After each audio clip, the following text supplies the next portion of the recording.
I'm Tyler Williams, and today we're going to go deep dive into local service ads.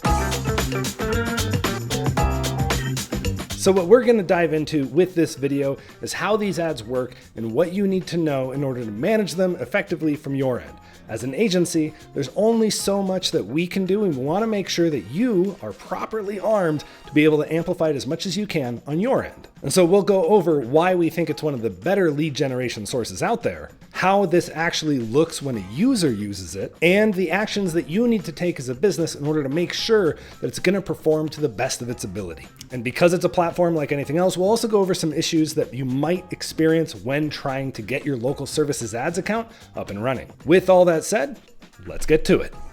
Okay, so when you do a search on Google, things change every time you search. And so depending on what you're searching for, they have different categories of results that they'll give you. So when somebody's looking for a plumber, here's what we end up seeing. So I just did a quick search, plumber near me, San Francisco, and it gives us a generic SERPs page. Now this will sort of mix and match every time you do it, but local service ads, which is what we're really diving into today, are these right here up at the top.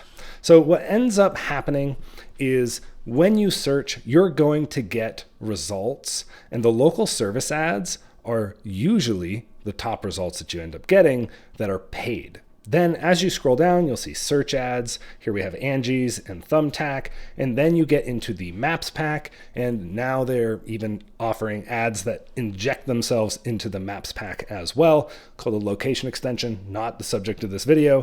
What we're going to focus on today is the experience that people have when they are utilizing the local service ads. So if you're a customer who just needs a plumber, of course, when you search plumber near me, you're going to go to the top most credible source that you end up seeing. So here we have Discount Plumbing and Albert Nahum Plumbing and Heating and Cooling.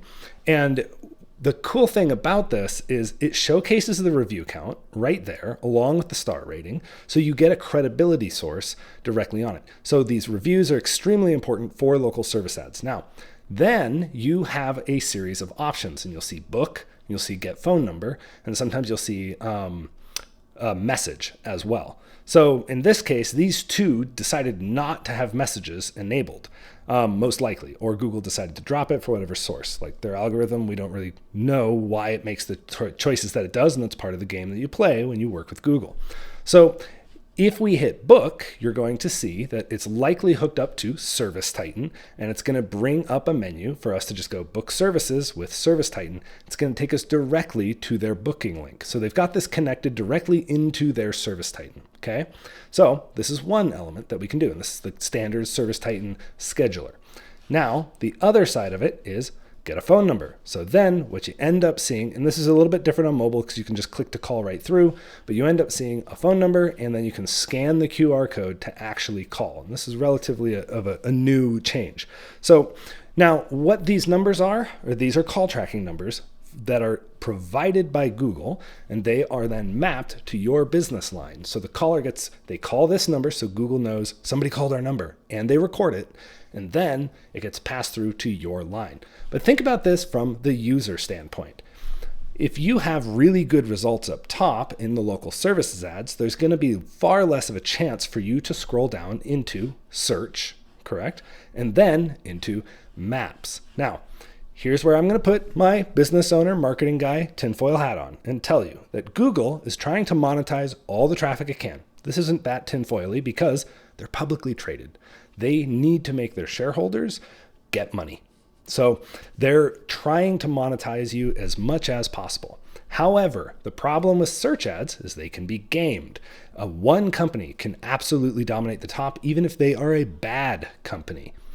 But local service ads, Angie's List can't be there. Neither can Thumbtack.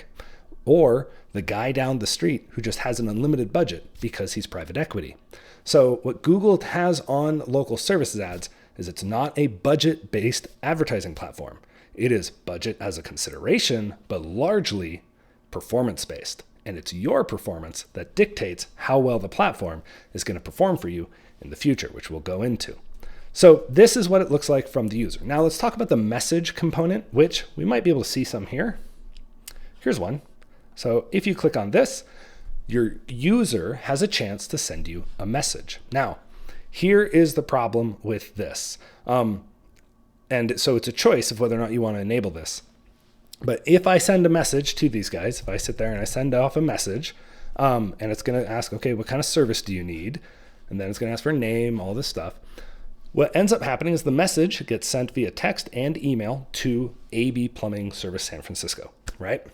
Then I, as the user, am immediately prompted, do I want to send other companies a message too? Which means that if you enable messaging, you must be on it. You have to be able to respond to that as soon as possible, because it's very possible that the person saw you, sent off a message, and then went and sent another message off and another message off, trying to garner the attention of 3 companies at once. So it's very important that if you enable messages, you have somebody on your team who's watching them like a hawk and responding to them immediately.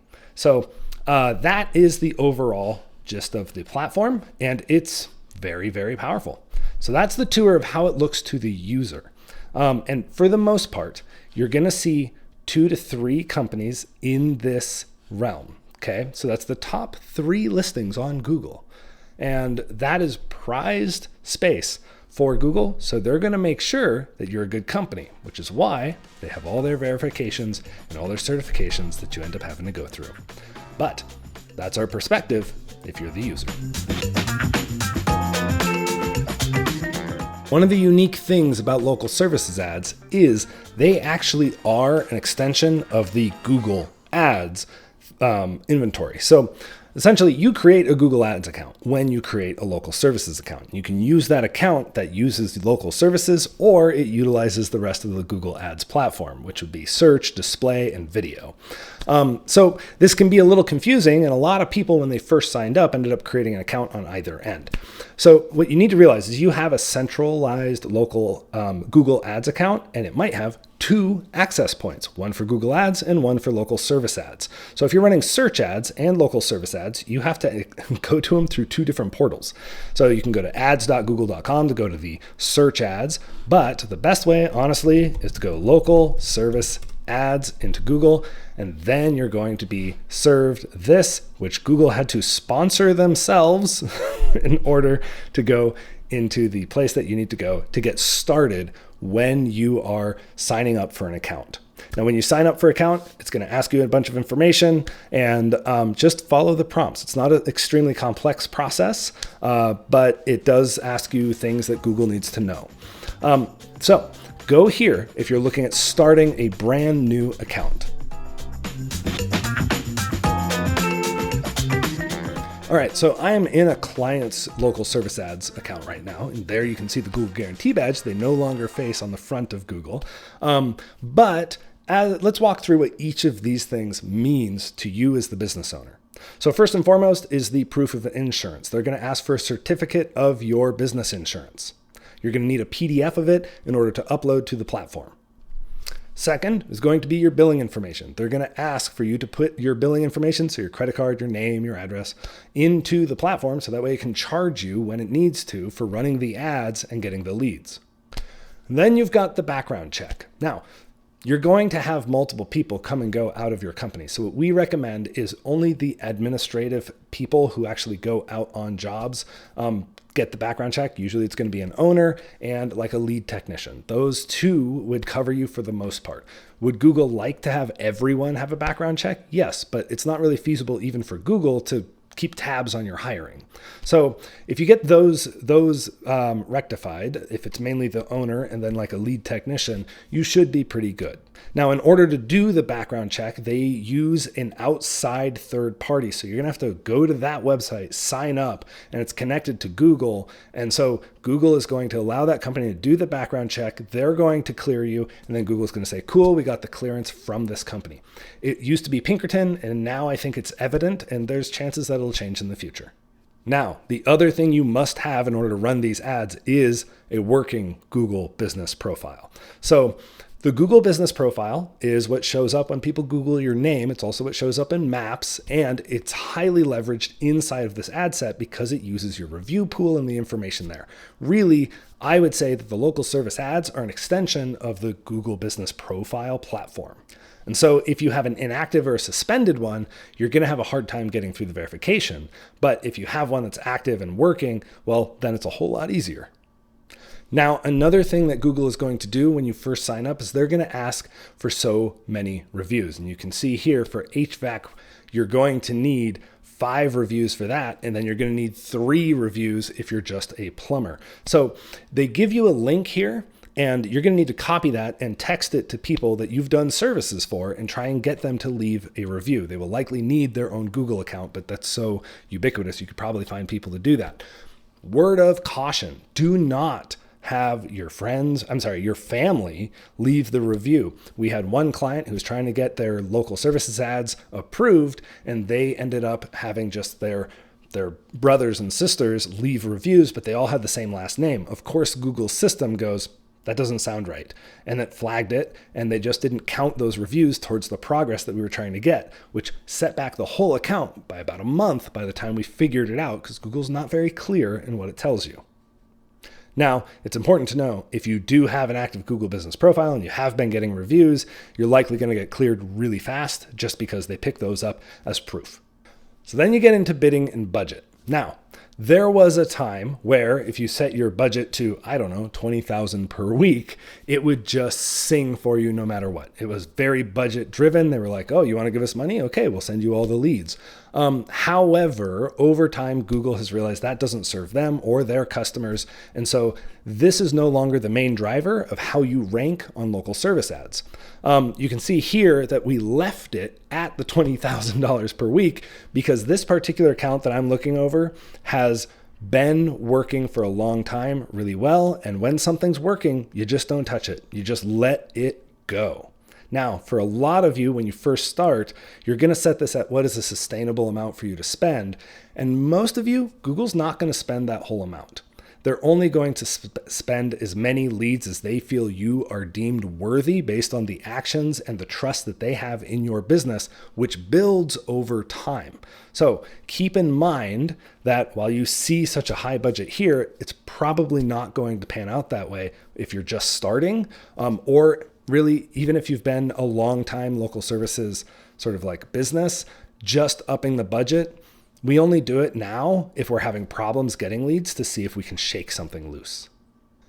Of course, they're going to ask for your actual business license as well. And so you might need multiple licenses, as you can see here. And in this case, our client got passed. Now, you're going to need to put each one in depending on the category that you select for the ads that you want to run for or what services you're trying to get.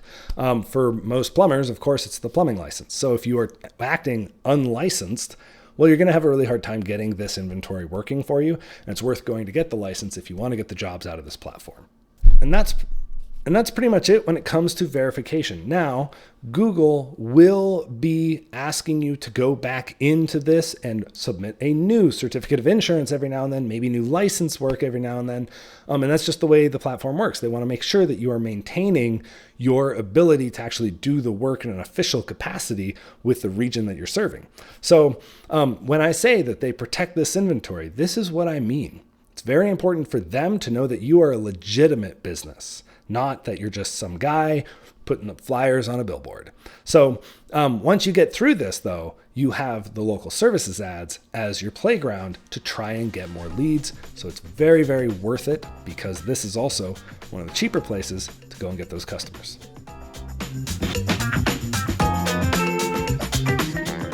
So when you log into the platform, this is typically what you see if you have an active account that's currently working. I've had to hide some of the information here because this is actually technically sensitive and I don't want it to be broadcast on the internet, right? So let's go over what we see here so you can get a better sense of what's happening. Now, this is after verification. This is after all your setup's done. You start getting leads. So what we see here is there are $88 in credit that will be spent towards the leads next month. This is because Google will charge you for calls that really aren't good. And then they'll go, oh, hey, we reviewed these. We actually don't think that these are good calls. We will use the money you spent here on your budget moving forward. Now, Usually they don't spend your entire budget anyway, so you end up with some fluff in the budget, so it just moves those charges forward. And that's a great way to get your leads kind of flowing. Not every advertising platform has this ability, and so honestly, this is something that I love. Search does not allow you to get refunded if somebody from Iowa clicked on your ad because they searched funny. However, with local services, Google is taking it upon themselves to say, we reviewed this thing, our bad, here's some money back, because they know their platform and the people who use it are unpredictable and squishy. So you can see here that you have filters up at the top, and you've got your lead status. So that's going to be like new, active, booked, complete, or archive. You're also going to look at charge status. So you've got charged leads, credited leads, leads that are in review, and not charged leads. Then you've got different lead types. Now, as I mentioned before, you've got phone leads, which is probably going to be the bulk of them. Then you've got message leads, and then you've got booking leads if you have a booking widget or a schedule platform directly integrated with this. And then the all-time metric here is really just a date filter, so you can sort it by like, I only want to see this week or last week. Okay, so this is what it looks like when you actually click on a lead. When you click on a lead, you get a summary of what that lead was. And so again, I've got some of this information hidden, but right at the top, you've got two options, archive and mark booked. If the lead is not good, you can archive it right out of the gate. You can just say, nope, we're done with this. The other thing you can do is say, all right, this lead is going to be booked. We have it in our schedule. It is a booked lead.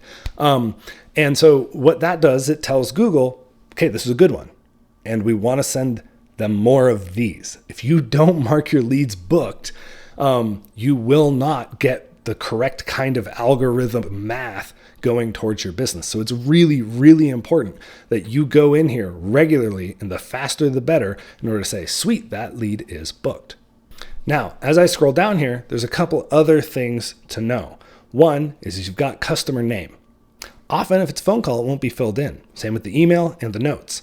However, Google is a data broker, first and foremost. They sell data. So if you put that information in, that's going to be something that Google wants. If you know the customer's name, if you know their email, and you have some notes on it, by all means, put them in. Now, this is often not something I recommend owners to do. It's something I recommend CSRs to do. This is admin work, and this is one of the reasons why we say hire a CSR early. Because this kind of work helps Google know more about the customer and your business, which they really, really want. So go in and actually treat the platform and give Google what it wants in order to get rewarded with more traffic. The other thing you have here is the actual conversation. You can hit play and you can listen to the lead. So you can go, okay, is this good or bad? And it really can also give you some context on how your phones are being answered. If you find that your phones are not being answered well, then you can go and you can say, well, the lead was good, but we didn't book it because, well, whoever answered the phone bungled the process, which is an important thing to be watching anytime you're running advertising. Now, there is another important component to the leads themselves, and that is rating them. This allows Google to start developing a profile on what kind of person you actually want in your business. If you don't do this, Google will never properly learn outside of the marking of booked. So go in, hit the button, and then you will end up getting this. So Google is going to ask, how satisfied are you? Rate it, but it's important that you rate it correctly. A mistake that a lot of owners make is rating the lead as very dissatisfied if the customer didn't book. However, if the customer had the demand of your service, then I think that is a good lead. And if you say that we are dissatisfied with this lead, Google will then start sending you other kinds of leads, and they will eventually move these down in priority, which throws off your rankings. It's very important that you consider it's not whether or not the customer booked, it's whether or not the lead was having the intent to hire your company. Because you don't always have the control over whether or not they're going to use you, and neither does Google. But if you want every chance at bat that is out there, you need to tell Google, hey, man, I like this lead. I want to try and close more of them. So be very, very careful about marking the good leads as leads you're dissatisfied with, because Google will end up trending your company away from them. And so if they have the need and desire for a service you offer, say yes, this is a good one. And it's very important that you go in and you rate both the good and the bad. Rate every possible lead that you can. The reports. So the reports we like because it gives us insight into, well, what's actually happening. You can set your dates for the reports up here, and then you can look at, well, how much did I spend? How many leads did I get? And what, category did these come from? So it's important to understand the top impression rate and the absolute top impression rate. So these are terms that can be confusing to people. So the first one is top impression rate, which would be, did you show above organic results on Google's platform? And so 100% of the time for what they showed up for, they showed up. Like, they didn't show up when you click read more and there's additional companies down below. Now, in this market, there aren't a ton of companies, so that's not entirely out of the question for this particular account.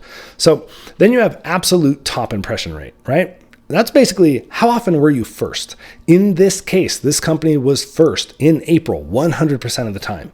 I wish I could tell you that this is something we did, but honestly, it probably has more to do with the longevity of the account, the trust that Google has in the business, and the activity that they actually put into their account. This account performs very, very well, but their CSRs go in and manage those leads regularly in order to maintain the signals that go to Google. So that's probably why we're looking at such good stats. Now, if you're in a larger market, a lot of times for this same time frame, you could have 200 leads. But if you're a smaller company or you didn't give Google a lot of the signals that they want, you might only have 5. Either way, think of it this way. Every lead you get is a chance to perform better in Google's eyes, so take that opportunity so they'll send you more opportunities in the future. Then down at the bottom, you end up getting a graph, which is the helpful visual representation of the trend. Now, what this can really help you with, if you know that you're performing well, is this can help you with like market trends too, because it helps you see kind of what demand was. So it's when you really command a market, you can go, oh, look, demand has softened. We aren't getting leads. Probably nobody else is either. But when you're early, you might just see the spikes that you are eligible for instead of like the overall trends. And of course, you've got your reviews pane. So if this client needed to ask for reviews on leads that they have, there is a secondary box that shows up to the right of the received pane, and that will say, ask for reviews. So this is where you can go to ask for those. There's also a link on the leads board that we saw earlier. However, this is something that is really important to sort of get a feel for. It's important that you get reviews regularly because that is one of the main drivers of what Google considers a ranking factor, not only for your Maps listing and your Google Business listing or your organic rankings, it also has a lot to do with your LSA account. Google wants to see that you're good. They want the feedback from your customers that you are a good, worthwhile company to send their users to. So it's proof in the pudding when you get these. So no matter what, make sure that you are going in here regularly and you're looking for that extra button that shows up right here that says ask for a review. If you see that, you need to send those customers a review request. And what I think you should do is not worry about whether or not the service is good. If the service was good, and you probably are going to offer good service, they'll leave a good review. You might get a stinker. You can see here that this company is at 4.7 stars. They have 58 one-star reviews. But you know what? 1,000 other people were like, yeah, they're all right. They're pretty good. And so every time you get a bad review, it's also an opportunity to say, hey, we're really sorry you had this experience. We don't want anybody to leave with this impression of our company. Call the office. And that shows everybody else that you are willing to stand by your work, and there's a support line if something goes wrong, which in turn tells new prospective customers, hey, maybe we should use these guys because they'll actually support us and they won't just disappear or ignore our calls later. Then you've got your profile and budget screen. There's a lot to go over here, so I'm going to go through it one piece at a time. Up at the top, you can see a toggle where you can turn these ads on or off. If you're slammed and you're like, I don't want to waste the money, I don't want people to call and not be able to book them, that is an easy toggle to go in and be like, okay, let's just turn these off. Over on the right of that, you have the ad schedule. This is for business hours. If you click it, you can say, okay, hey, only operate during my business hours. Now, I will tell you that if you have an answering service, it behooves you to make sure that you are 24/7 available. Because when you are out of the business hours on LSA, you and your Google business listing will not show up to prospective customers. And how many people call from the 7 to 8 hour or the 5 to 10 hour? Lots. So it is really important that you get something in place to be able to handle those calls, so that way you can show up for those customers, because that's when people are home. That's when the problems in the home present themselves. So they're sitting down at 8 o'clock at night, finding a problem and going, plumber near me. And if your ad has the ability to show up because the business hours were open all day, you're going to get a click. If you do not have it set to all day, or if you say we close at 5, Google will go, well, let's not send the customer to this person. This is part of the sacrifice of running advertising. That is lead generation, is you need to ensure that you can answer the phone most of the time. Now, most of our clients, they have it set to 24/7. They have an answering service. That answering service will pick up the phone and say, okay, cool, we've got you on the calendar for tomorrow or the next day, depending on what the schedule actually looks like. That's what a booking service will do for you. AI is starting to get into this as well. You can test that if you want, but to me, it's really important that you say, hey, we're open. The other thing that you have here is business bio. So if you click on the little pencil icon, it'll be like, okay, let's edit that information. What this really is this is the categories that your company can show up for. And then they're going to have all of these things in here, from sales oriented things like, okay, we've been in business for 11 years. We've got a parts and labor guarantee. Now, if I go over to plumber, you'll see more of those. And then you'll see it for kitchen remodeling. So you'll see it for every single category that you have available. So go in and add the things that matter to you, add the things that make sense, and make sure that they make sense to your user. Some of these things will not be as important to your customer as they are to you. So make sure that you're filtering that. Put your I'm a middle-aged woman hat on and say, okay, do I care about family owned, or do I care about guarantee repairs or a parts and labor guarantee, right? And so if you're unsure, well, ask around. Ask people and get a feel for it.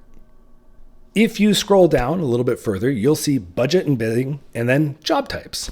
So let's start with budget and bidding. So you'll see here that there's a bidding strategy.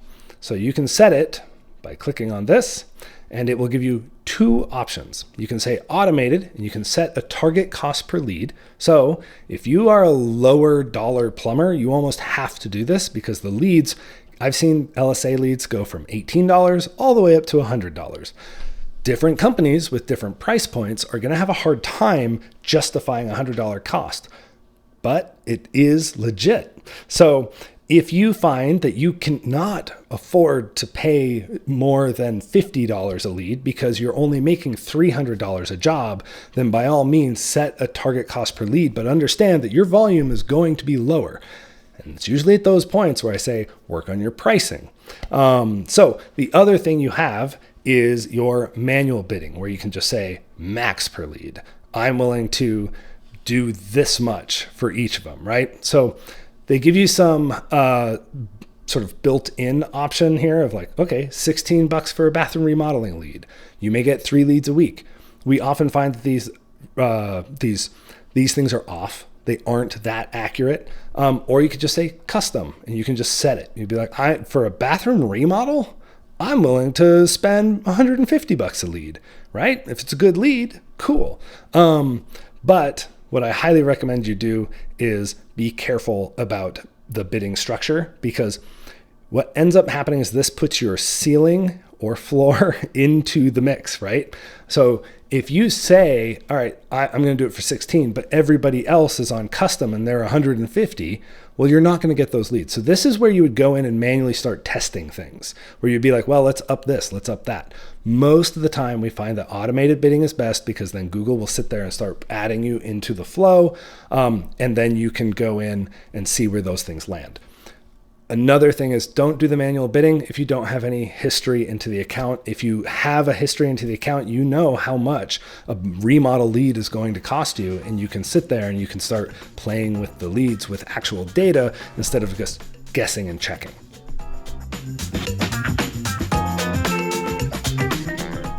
Okay, so then we get into the job types themselves. So over in job types, if you hit the pencil icon, it will pull up a lot of different things. So what you have here are the categories that we saw earlier, right?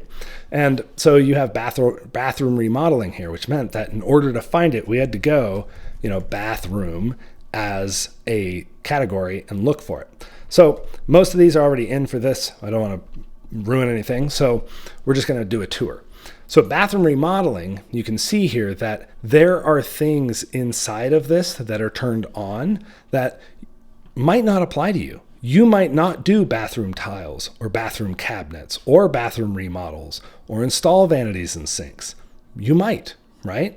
You might only do toilets. Now, this is also something to consider, is that when you are putting in your categories here, you need to realize that if you're a plumber, there's things in other categories that you might do. So if you're a plumber, obviously you're going to start with plumbing. This goes in alphabetical order. But you might say, oh, I do install toilets and bidets and showers and bathtubs, in which case you need to go in and make sure that you're also eligible for the bathroom remodeling leads, not just the plumbing leads, because install toilet is not inside of plumbing. This is a recent change that they did. They announced it to everybody. So you need to ensure that that is what's happening inside of your account. And then, of course, you're going to get to the plumber category if you scroll down. And so if you don't do leak detection, turn find and repair leak off. If you only want repairs, so you can kind of filter your stuff in a little bit and really narrow it down to things that you actually do or you want to focus on as a company. Or you could turn it all on. And then all those people who are searching for things that would fall into this, well, you have a chance of showing up. You got to remember that if they click on you and they call you, you're going to be able to add that person into your foundation. So they become a customer. And then you don't have to pay for them again because you're such an awesome company. They just want to come back. So this is a really, really important element of the platform to give some focus to. Spend some time looking into it, seeing what's available in the industries, and running through what you think will work best for you. For instance, maybe nothing in bathroom remodeling works, maybe nothing in Countertop Pro, maybe all those are just completely separate and not what you want at all.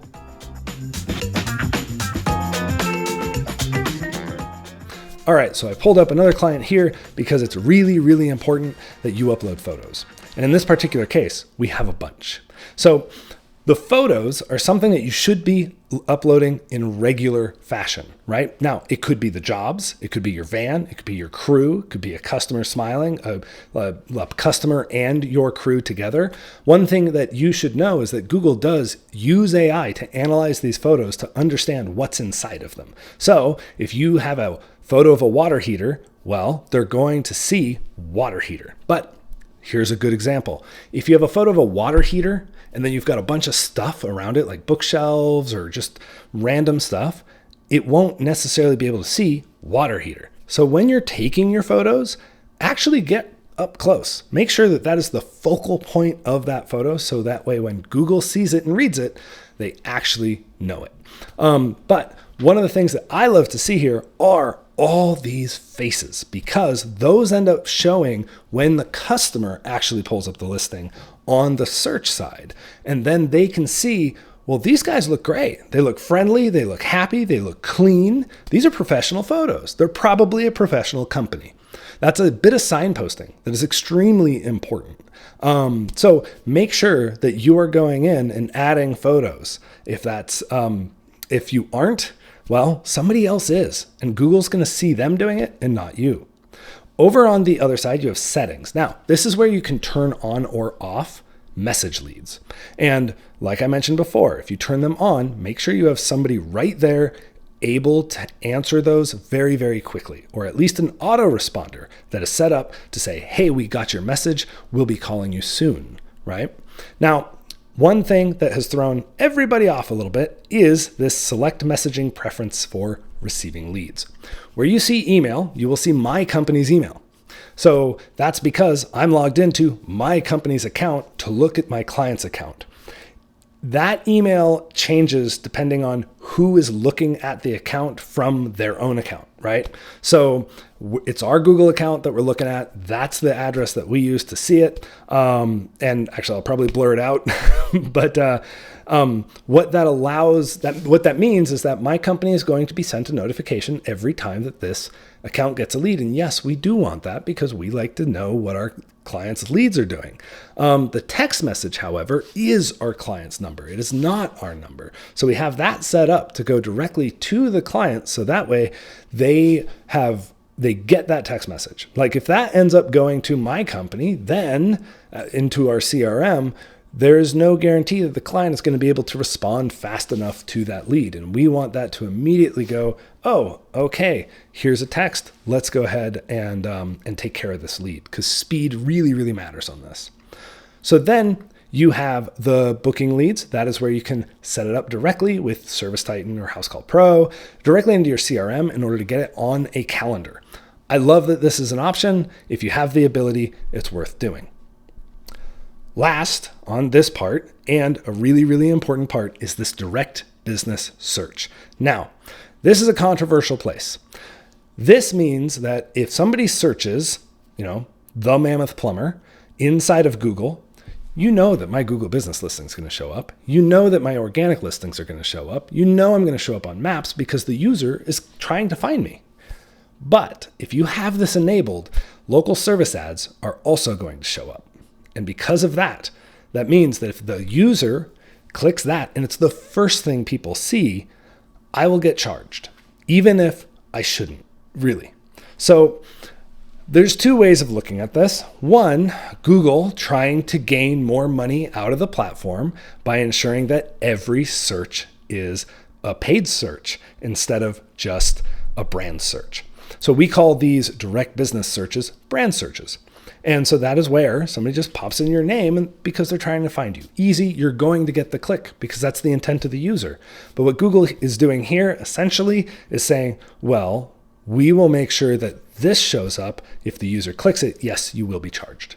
So you will not be charged for return customers, but you will be charged for new points of contact. And Google has no way of knowing who all your return customers are. So it's up to you if you want this on or off. I think there are cases to be made either way. For instance, if your name was super generic, if you were Plumbing Service USA or Plumbing Service, whatever your town is, right?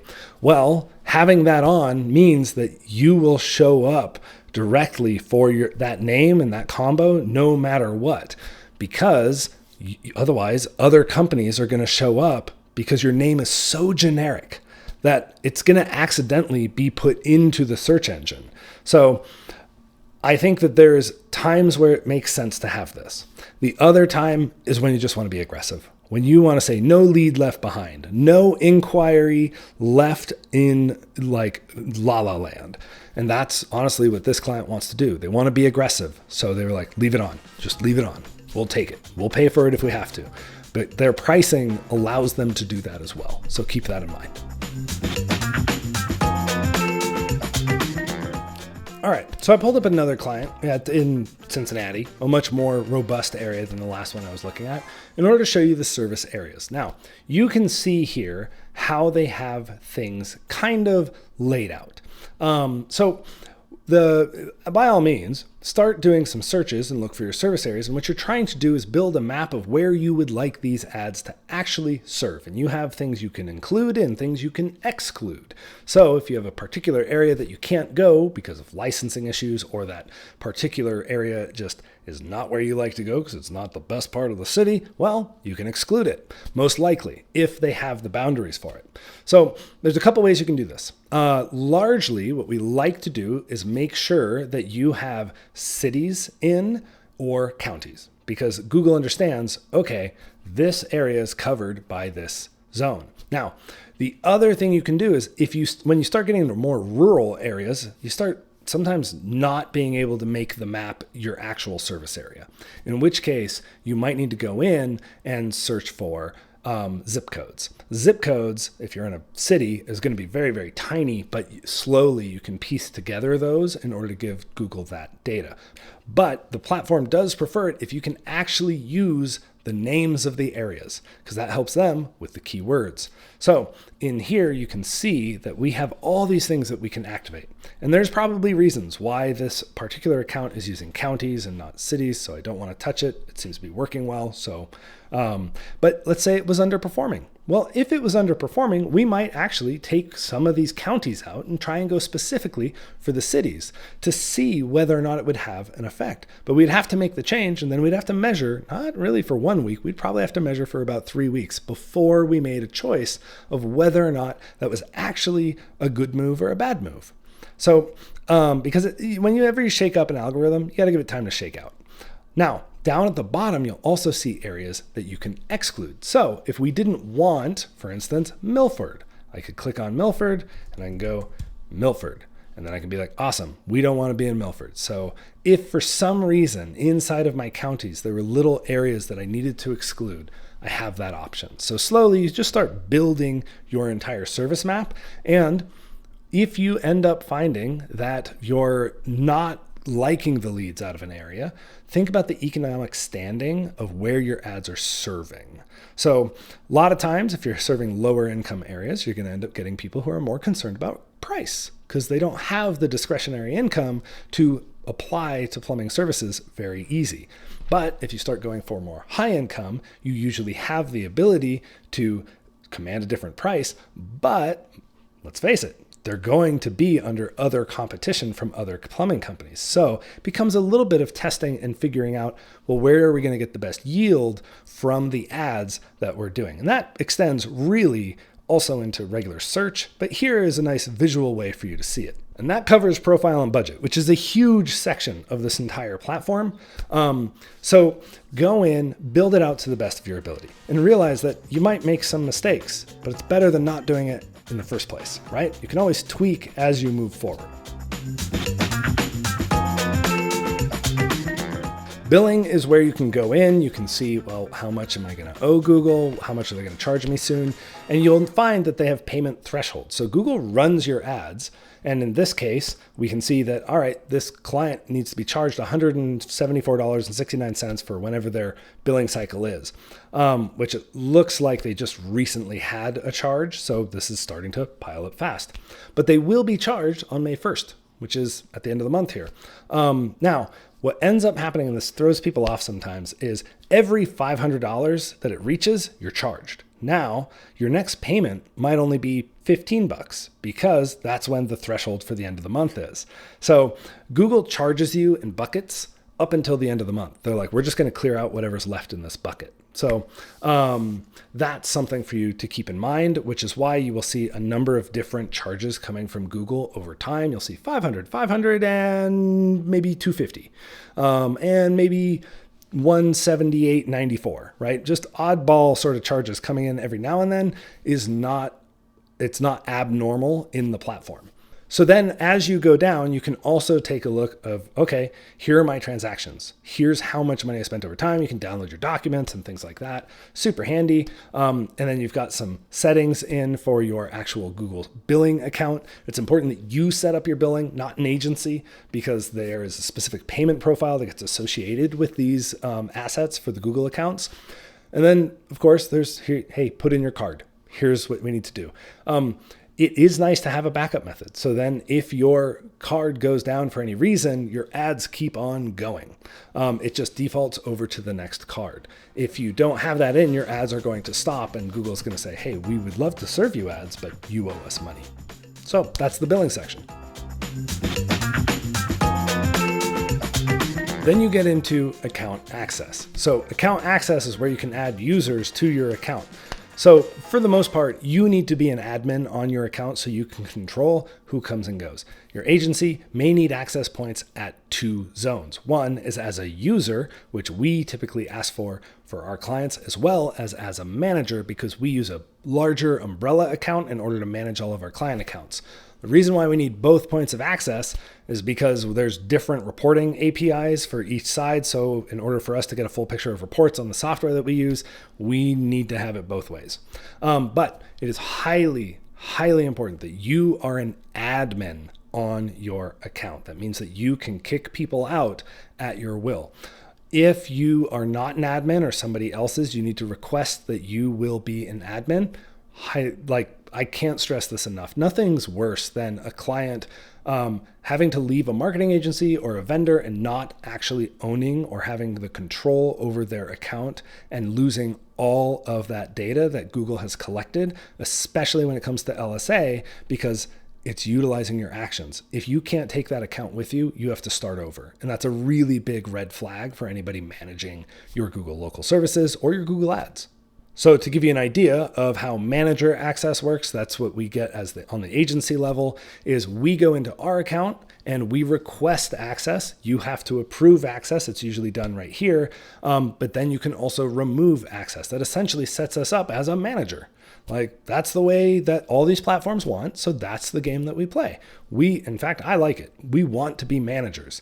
We don't want to own the account. You should be able to take it with you. It's too important to your business to let somebody else own it. I also highly recommend that you go in and you look at the allowed domain setting on your security. What this means is that you can say, well, nobody with a Gmail account, nobody with a Hotmail or an Outlook or Lycos or whatever, that they can be added to your account. And for the most part, I would try and make all the domains actual business domains. So what this means is you have to have an email with a specific domain in order to gain access to the account. This will protect your Google account or your ads account from being used by hackers or spammers.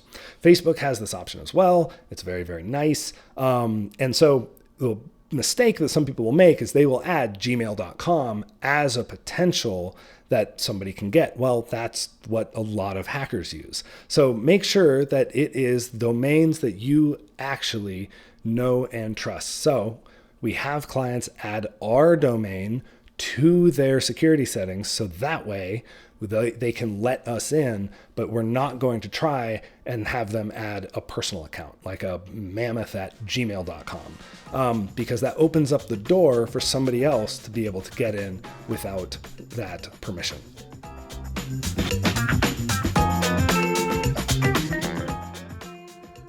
And finally, at the very bottom of the hamburger menu, you'll see Google's support options. And I put support in quotes because it used to be a lot better. You've got your customer ID. It's important that you have that. You probably should make a document and keep that separately, but you've also got a form. There's a link in here that says contact us through this form. And then you're going to fill out the form and go through whatever rigmarole Google has set up for their service at that time. Seems like it changes every quarter. So it used to be they gave us a direct phone number right there that we could call. They have since removed that as the platform got more popular, probably because they just couldn't deal with the phone call load. But that means that the actual support has degraded in quality. And so we do everything we can, but we end up having to play a lot of back and forth with Google in order to get issues sort of taken care of. That's the biggest tutorial I've ever done on local service ads. So I hope that was informative. I hope that helps. But I want you to understand this platform evolves and changes regularly. There's going to be new things, new tactics, because Google is constantly updating the back end to try and make it more efficient for everybody involved. So keep in mind that this is going to change. This is currently basically May 1st of 2025 when I'm recording this. If it is a year later, you might have different looks and feels. There might be different policies in place. We just have no way of knowing. So, but The thing about this platform to remember, above all, is the way that you interact with it is going to be how much Google will actually send back to your business. They use this as a verification of credibility and authority for your business on the internet, and it is prime placement on their search engine. So they protect it, because if they don't have users having a good experience because there's bad businesses showing up first, they're going to lose users. And they know that they can't do that, or they end up losing their authority in the tech space. So you got to think about their goals. Most of the things about Google are you take care of their users through your actions, and they'll take care of you because they know that your goals are aligned with theirs. So that's local service ads as of 2025. I hope that really helps clarify and give you some abilities. Keep in mind that if you run into problems with local service ads, there's some settings you can change, but the first thing that you need to be looking at is, are we good enough? Is Google trusting us enough? And then you make some changes, test, measure, and move forward. So thanks for hanging out with me. If you need help with your local service ads or marketing in general, by all means, go to mammothforplumbers.com because we help plumbers with their marketing. And this is a video actually we recorded for clients, but some other people might see it. And you have a good one. We'll see ya.